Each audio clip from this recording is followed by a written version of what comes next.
Part 5 में हम देख चुके हैं सुमन जाफंग को जॉब छोड़ने को कहता है। आगे हम देखेंगे।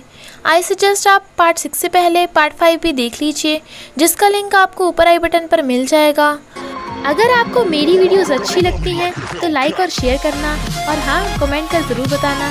और ऐसी ही नई नई लेटेस्ट वीडियोस देखने के लिए हमारे चैनल को सब्सक्राइब भी कर देना। पार्ट 6 में हम देखते हैं कि सुमन जाफंग को कहता है, थोड़ा अजीब नहीं है मिस्टर ओयंग बिना रीज़न के तुम्हारे साथ इतना अच्छा बिहेव क्यों कर रहा है, इसलिए जॉब छोड़ दो। तभी लीजुई आती है और बेहोश हो जाती है, तो वो उसे सूप पिलाती है। जाफंग उसे उसके पेरेंट्स को बताने को कहती है, तो लीजुई कहती है, पापा को कोई फ़र्क नहीं पड़ता मैं मरूं या जीऊं। तभी हम फ्लैशबैक में देखते हैं लीजुई के फादर लीजुई को बचपन से ही अब्यूज़ करते थे, क्योंकि उनके अकॉर्डिंग पैसा उनकी बेटी से बढ़कर है, इसलिए वो घर छोड़कर आ जाती है। वो उसे बताती है कि मॉम को भी पापा अब्यूज़ करते थे, इसलिए वो मुझे अकेला छोड़कर चली गई। इस दुनिया में सिर्फ तुम ही एक हो जिसे मेरी फ़िक्र है। तो जाफंग उसे चुप कराती है। नेक्स्ट डिबेट वाले दिन जाफंग का टीममेट नहीं आया था। इनफैक्ट ये ओयंग किंगजी का ही प्लान था। सुमन कहता है, मैं उसका टीममेट बनूंगा। फिर वो डिबेट करते हैं, पर ओयंग किंगजी को गुस्सा आ रहा था। अंत में जाफंग और सुमन की टीम जीत जाती है, तो वो दोनों शॉपिंग करने आते हैं। जाफंग डुरेन फ्लेवर आइसक्रीम ढूंढती है, पर उसे नहीं मिलती, तो वो सैड हो जाती है। जब ओयंग किंगजी जाफंग को अपनी बर्थडे पार्टी पर इनवाइट करती है, तो जाफंग मना करती है। वो फोर्स करने लगती है। तभी लीजुई आकर कहती है, हाँ हम ज़रूर आएंगे। फिर लीजुई उसे बर्थडे पार्टी के लिए रेडी करती है। सुमन डुरेन फ्लेवर आइसक्रीम ढूंढने के लिए पूरे शहर की छानबीन करने लगता है, और उसे डुरेन फ्लेवर की आइसक्रीम मिल भी जाती है, तो वो उसे सरप्राइज़ देने की सोचता है। इधर वो दोनों ओयंग किंगजी की बर्थडे पार्टी पर आई थी। जाफंग उसे गिफ्ट देती है, तो वो उसे अकेले अंदर रूम में ले जाती है। ये देख लीजुई सुमन को फ़ोन कर बताती है, तो वो भागता हुआ उसके पास जाने लगता है। ओयंग किंगजी जाफंग को एक ऑडियो रिकॉर्डिंग सुनाती है, जिसके अकॉर्डिंग सू फैमिली ने जाओ फैमिली को धोखा दिया था। फिर वो उसे फ़ोटोज़ और एक्सीडेंट की रिपोर्ट दिखाती है। जाफंग को उस बात पर विश्वास नहीं आता, तो ओयंग किंगजी से रोककर कहती है, जाओ यीफंग, सू फैमिली और जाओ फैमिली बिजनेस पार्टनर थी, पर जब बिजनेस लॉस में आया तभी सू फैमिली ने तुम्हारे पेरेंट्स का कार एक्सीडेंट करवा दिया, और इसलिए सू फैमिली ने तुम्हें अडॉप्ट कर लिया। जाफंग कहती है, नहीं, वो मेरे पेरेंट्स को नहीं मार सकते, ये सच नहीं है, और रोते हुए बाहर आती है। ओयंग किंगजी उसे ड्रिंक देती है। लीजुई के मना करने के बाद भी जाफंग ड्रिंक करने लगती है और ज़ोर ज़ोर से रोने लगती है। ओयंग किंगजी कहती है, सुमन तुम्हारी केयर इसलिए करता है क्योंकि वो अपने पेरेंट्स के पाप धोना चाहता है, और भाई भी तुम पर इसलिए ही दया दिखाता है क्योंकि तुम हो ही इतनी बदकिस्मत। तभी वहाँ सुमन आता है और उसे दूर हटा जाफंग को खड़ा करता है, और फिर ओयंग किंगजी से कहता है, तुम बाहर से कितना भी अच्छा बनने का नाटक कर लो, पर इससे तुम्हारे दिल का गंदापन दूर नहीं होगा, इसलिए बेहतर होगा हमसे दूर ही रहो। और जाफंग को उठाकर ले जाता है। सबके सामने ओयंग किंगजी की इंसल्ट हो गई थी, तो वो चिढ़ जाती है। जाफंग सुमन से सच पूछती है। वो उसे चुप कराता है, तो वो गुस्से से कहती है, मुझे टच भी मत करो। तुम्हें कैसे लगेगा अगर तुम जिस फैमिली में रहते हो वही तुम्हारे पेरेंट्स के मर्डरर हो? सुमन कहता है, ये सच नहीं है। तो वो कहती है, मुझे लगा सब मुझे प्यार करते हैं, मैं सबको अपनी फैमिली मानती थी, पर ये सब झूठ निकला। मुझे बताओ मेरे पेरेंट्स की मौत कैसे हुई, बताओ मुझे। और उसे ज़ोर से धक्का मार देती है। सुमन के खून निकल आता है, पर वो सॉरी मांगकर कहता है, मॉम डैड तुम्हारे पेरेंट्स नहीं हैं। तो जाफंग कहती है, वो तुम्हारे पेरेंट्स हैं, मेरे नहीं, तो हम दोनों में कोई रिश्ता नहीं, और उसे छोड़कर चली जाती है। पर वो गलती से सुमन का फ़ोन ले गई थी। सुमन सैड था और आइसक्रीम की तरफ देखता है। जाफंग बाहर आकर देखती है, सुमन के फ़ोन में सिर्फ उसी की फ़ोटोज़ हैं और उस पर लिखा था, आई लाइक यू। तो वो रोने लगती है। जब वो रास्ते में बैठी ड्रिंक कर रही थी, तो दो गुंडे उसे ले जाने लगते हैं। तभी सुमन आकर उनकी धुलाई शुरू कर देता है। जाफंग गिरने ही वाली थी, तो वो उसे पकड़ लेता है, और इसी का फ़ायदा उठा गुंडे सुमन को पीटने लगते हैं। उसने फिर भी जाफंग को पकड़ रखा था। फिर एक आदमी पुलिस को फ़ोन करने की धमकी देता है, तो गुंडे भाग जाते हैं। सुमन जाफंग को उठाकर घर लेकर आता है और उसकी केयर करने लगता है। जाफंग उठकर रोने लगती है। सुमन उसका फीवर चेक करता है तो वो उसे हटाती है और पूछती है, सुमन क्या तुम मुझे लाइक करते हो? सुमन हाँ करता है तो वो कहती है, हम कभी भी साथ नहीं रह सकते, और उठकर जाने लगती है पर गिर जाती है। वो उसका फीवर कम करने की कोशिश करता हुआ वहीं सो जाता है, पर वो उठकर चली जाती है और लिदीन को फ़ोन कर कहती है, अब मैं क्या करूं? लिदीन कहता है, चिंता मत करो, मैं हमेशा तुम्हारे साथ हूं। वो कहती है, तुम अपने ट्रीटमेंट पर ध्यान दो। लिदीन को डॉक्टर से पता चलता है कि उसके ट्रीटमेंट का पॉजिटिव रिजल्ट नहीं आ रहा। इधर जाफंग फैमिली फ़ोटो देखने लगती है और सुमन के लिए खाना रख घर छोड़कर चली जाती है। मॉर्निंग में सुमन उठकर देखता है कि जाफंग चली गई तो वो लीजुई को कॉल करता है, पर वो वहाँ भी नहीं थी। तो वो किन्याओ को कॉल करता है, पर उसकी भी उससे कोई बात नहीं हुई थी। ओएंग किंगजी को इतने अच्छे मूड में देख मिस्टर ओएंग समझ जाता है कि उसने जाफंग के साथ बुरा किया है। वो कहती है, मैंने तो बस उसे सच बताया है। मिस्टर ओएंग कहता है, कौन सा सच? फेक कार एक्सीडेंट के डॉक्यूमेंट दिखाकर या एडिट की हुई रिकॉर्डिंग सुनाकर? और यहाँ हमें पता चलता है कि इनफैक्ट ओएंग फैमिली ने ही जाओ फैमिली के बिजनेस में घोटाला किया था। सुमन जाफंग को कॉलेज में ढूंढता है पर वो वहाँ नहीं मिलती, तो वो गुस्से से ओएंग किंगजी का हाथ पकड़ खींच लाता है और कहता है, तुमने जाफंग को क्या कहा? तो वो उसे दूसरी ऑडियो रिकॉर्डिंग सुना देती है, पर उसमें तो ऐसा कुछ भी नहीं था। मॉम का फ़ोन आते ही सुमन चला जाता है। मॉम डैड जाफंग के गायब होने की वजह से परेशान थे। सुमन ने पहले ही पुलिस में मिसिंग रिपोर्ट कर दी थी और वो उसे ढूंढने जाता है। हर जगह पूछने के बाद भी वो कहीं नहीं मिलती। लीजुई और किन्याओ भी उसकी हेल्प करते हैं। सुमन जाफंग को कॉल करने की भी कोशिश करता है, पर उसका फ़ोन स्विच ऑफ था। जाफंग नहीं मिली थी तो सुमन ने भी कई दिनों से खाना नहीं खाया था। मॉम जाफंग को ऑडियो मैसेज करती हैं, तुम कहाँ हो? तुमने खाना खा लिया? जल्दी से घर आ जाओ, हम सब तुम्हें बहुत मिस कर रहे हैं।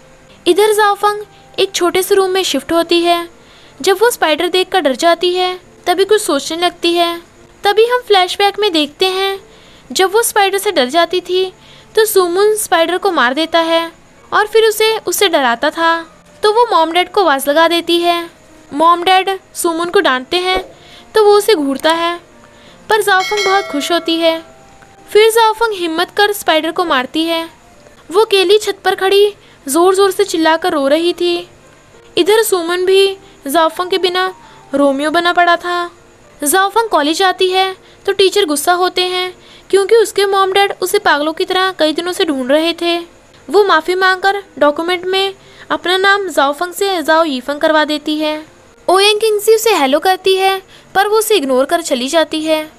जब लीजुई उसे देखती है तो उसकी चिंता करती है। जाफंग उसे सब सच बताती है तो लीजुई कहती है, हो सकता है ओएंग किंगजी ने तुमसे झूठ बोला हो, और डिबेट वाले टाइम पर भी उसी से लिस्ट मिक्सअप हुई थी। मुझे तो स्नोबॉल की वीडियो वाली बात में भी उसी पर शक है। जाफंग को भी ओएंग किंगजी पर कुछ शक होता है। सुमन का अपनी रिसर्च में ध्यान नहीं लग रहा था तो टीचर उसे डांटते हैं। जब किन्या उसे देखता है तो कहता है, तुम कहाँ थी? सुमन कई दिनों से ना खा पाया और ना सो पाया, तो उससे बात कर लेना। फिर वो सुमन को उसके बारे में बताता है तो सुमन रिसर्च छोड़कर जाफंग को वहीं पर ढूंढने आता है। लिदीन यूएस से अपना ट्रीटमेंट छोड़कर आ गया था तो वो उसकी चिंता करती है। लिदीन गले लगाने के लिए हाथ फैलाता है तो वो हंसकर उसके गले लगती है, पर तभी सुमन उन्हें देख लेता है और उसे बहुत बुरा फील हो रहा था। लीजुई देखती है कि उसके बहुत कम फैंस हैं तो वो सैड होती है, पर एक फ़ैन उसे रिवॉर्ड देता है तो वो उसका थैंक यू करती हुई कहती है, इस ब्यूटीफुल फेस के अलावा मेरे पास और कुछ भी नहीं है, मुझे पैसों की बहुत ज़रूरत है। तो वो फ़ैन उसे मेकअप सर्विस के लिए कहता है। लीजुई मान जाती है। फिर पता चलता है वो फ़ैन कोई और नहीं लिंदी है। जब लीजुई लिंदी को देखती है तो मेकअप सामान को लात मार उसे कहती है, हम एक दूसरे के लिए बिल्कुल भी सुटेबल नहीं हैं। लिंदी कहता है, हम सुटेबल हैं। तो वो गुस्से से खूब सारा खाना खाने लगती है और कहती है, ये काफ़ी महंगा होगा है ना। फिर वो उसका मेकअप कर चली जाती है। जब लिंदी अपना फेस देखता है तो हैरान था, क्योंकि ये मेकअप भी कुछ ऐसा था। जब लिदीन जाओफंग का छोटा रूम देखता है तो कहता है, मैं तुम्हारी हेल्प कर सकता हूँ, पर वो मना कर देती है। फिर वो लिदीन को डिश बना कर देती है, पर जब उसका नाम बताने वाली थी तभी उसे सुमुन की याद आती है, क्योंकि एक बार सुमुन ने उस डिश को जहर बोल दिया था। तो वो सैड हो जाती है। फिर वो लिदीन को ट्रीटमेंट जारी रखने को कहती है, मैं तुम्हें ठीक होने में अपना बेस्ट दूंगी।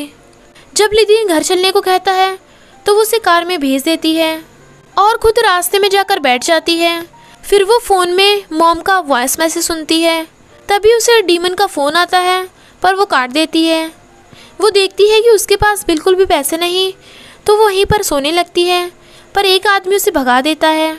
तो वो झूठ बोलकर गर्ल्स कैंपस में आ जाती है और सीढ़ियों पर ही सो जाती है, पर बाद में पकड़ी जाती है। तो सिक्योरिटी ऑफिसर सुमुन को कॉल करता है। सुमुन उसके पास जाने लगता है। इधर लिदीन को हार्ट में पेन हो रहा था, तो वो मेडिसिन खाता है।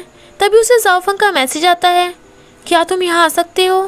तो वो वहाँ जाने लगता है। सुमुन जाओफंग को ले जाने लगता है, पर वो खुद ही जाने लगती है। सुमुन उसे रोककर कहता है, प्लीज़ घर चलो, मॉम डैड को तुम्हारी चिंता हो रही है। तभी लिदीन उसे लेने आता है। सुमुन उसे देख गुस्सा था, पर जाओफंग अपना हाथ छुड़ा लिदीन के साथ चली जाती है, तो उसको बहुत ज़्यादा गुस्सा आता है। जाओफंग लिदीन को घर जाकर रेस्ट करने को कहती है, तो वो कहता है, तुम कुछ दिनों के लिए मेरे घर पर रुक जाओ, जब तक तुम्हें कोई ठिकाना नहीं मिलता। बदले में मेरे लिए खाना बना देना। इधर सुमुन जाओफंग को याद कर रो रहा था। किंजियाओ सुमुन को कहता है, तुम्हें जाओफंग को लिदीन से वापस ले आना चाहिए, तो वो मना कर देता है। किंजियाओ कहता है, देखा जाए तो लिदीन स्मार्ट और जेंटल है, उसे सीरियस बीमारी भी है, जाओफंग से सिंपैथी भी मिल जाएगी। ये तो ऐसा हुआ जैसा कोरियन ड्रामा में होता है। अगर उसने जाओफंग को तुमसे छीन लिया तो तुम बाद में बहुत पछताओगे। सुमुन उसे रोक पूछता है, लिदीन के घर का एड्रेस पता करो। किंजियाओ सोचता है, अब आया ना लाइन पर। इधर जाओफंग लिदीन के लिए ब्रेकफास्ट बनाती है। तभी वहाँ सुमुन आता है और लिदीन को घूरता है। लिदीन उसे ब्रेकफास्ट करने को कहता है, तो सुमुन जाओफंग की बनाई हर डिश की कमी निकाल देता है। जाओफंग उसे भगाने लगती है, पर वो मना कर देता है, तो वो गुस्सा हो खुद ही चली जाती है। लिदीन सुमुन को कहता है, क्यों ना हम दोनों साथ में मिलकर उसकी हेल्प करें। सुमुन उसे बताता है कि ये रिकॉर्डिंग ओएंग किंगजी ने दी है, पर इसमें कुछ तो गड़बड़ है। तो लिदीन को हैकर की हेल्प से पता चलता है कि ऑडियो एडिट की हुई है। सुमुन उसे कहता है, तुम जाओफंग के साथ अच्छा बिहेव करते हो, क्योंकि तुम दोनों सिर्फ फ्रेंड्स हो, है ना? लिदीन कहता है, ट्रस्ट मी, हम सिर्फ फ्रेंड्स हैं। तो वो चला जाता है। उसके जाते ही जाओफंग आकर कहती है, सुमुन ने तुम्हें कुछ कहा तो नहीं, या फिर उसने कुछ किया था? वो उसे देखता है तो जाओफंग कहती है, मुझे उसकी चिंता बिल्कुल नहीं हो रही है, मुझे तो तुम्हारी चिंता हो रही है, तुम बीमार हो ना। लिदीन कहता है, मुझे लगता है तुम उसे लाइक करती हो। जाओफंग कहती है, क्या बोल रहे हो? लिदीन उसे घर जाकर सुमुन से बात करने को कहता है, पर वो कुछ नहीं बोलती। जाओफंग को देख मॉम खुश होती हैं, पर वो अपना हाथ छुड़ा कहती है, मैं बस अपना सामान लेने आई हूँ। और फिर सुमुन को देखने लगती है। जब वो अपना सामान रख रही थी तो सुमुन वापस रख रहा था और कहता है, मैं तुम्हें जाने नहीं दूंगा। फिर मॉम डैड जाओफंग को बताते हैं कि ये तुम्हारे मॉम डैड हैं, मैं और तुम्हारी मॉम बचपन के बेस्ट फ्रेंड हैं, हम हर चीज़ साथ में करते थे, इसलिए हमने बिज़नेस भी साथ में स्टार्ट किया। बिज़नेस काफ़ी लॉस में जा रहा था और फिर एक दिन उनका अचानक से कार एक्सीडेंट हो गया। सुमुन उसे बताता है कि ओएंग किंगजी ने जो रिकॉर्डिंग दी थी वो एडिटेड है और जो डॉक्यूमेंट दिए थे वो भी फेक हैं। मैं सच पता लगाने में तुम्हारी हेल्प करूँगा। जाओफंग कहती है, ज़रूरत नहीं, मैं खुद ही सच पता लगा लूँगी। और फिर मॉम डैड से कहती है, मुझे अब तक पालने के लिए शुक्रिया, पर अब मेरा सू फैमिली से कोई रिश्ता नहीं। मॉम डैड उसे रोकते हैं, पर वो घर छोड़कर चली जाती है, तो वो रोते रह जाते हैं। ओएंग किंगजी मिस्टर ओएंग की असिस्टेंट मोनिका को जाओफंग के खिलाफ भड़काती है, क्योंकि मोनिका मिस्टर ओएंग को पसंद करती है। तो मोनिका कहती है, चिंता मत करो, मुझे पता है उस जाओफंग के साथ क्या करना है। फिर वो जाफंग के मना करने के बाद भी उसे बहुत सारा काम दे देती है। जब जाफंग उससे एडवांस सैलरी मांगती है तो वो सबके सामने जाफंग की इंसल्ट कर चली जाती है। जब मिस्टर ओयंग जाफंग को एक स्पेशल ड्रिंक बनाकर देता है, पर जाफंग एक के बाद एक ड्रिंक करती है जिसकी वजह से वो टल्ली हो जाती है। मिस्टर ओयंग उसे रोकता है पर वो उसके ऊपर गिर जाती है और बताती है, मेरा बेस्ट फ्रेंड है लिदीन, मैंने उसी की वजह से मेडिकल डिपार्टमेंट लिया, पर उसे बहुत सीरियस हार्ट डिसीज़ है। मिस्टर ओयंग उसे सोफे पर लिटा देता है और कहता है, आई एम सॉरी। तभी उसे कॉल आता है तो वो बाहर चला जाता है और फिर उसी के पास बैठा हुआ सो जाता है। जाफंग को स्लीप वॉक करने की आदत थी, इसलिए वो स्लीप वॉक करती हुई रोड पर आ जाती है। उसकी एक गाड़ी से टक्कर ही होने वाली थी, पर इसी के साथ आज का पार्ट 6 एंड हो जाता है।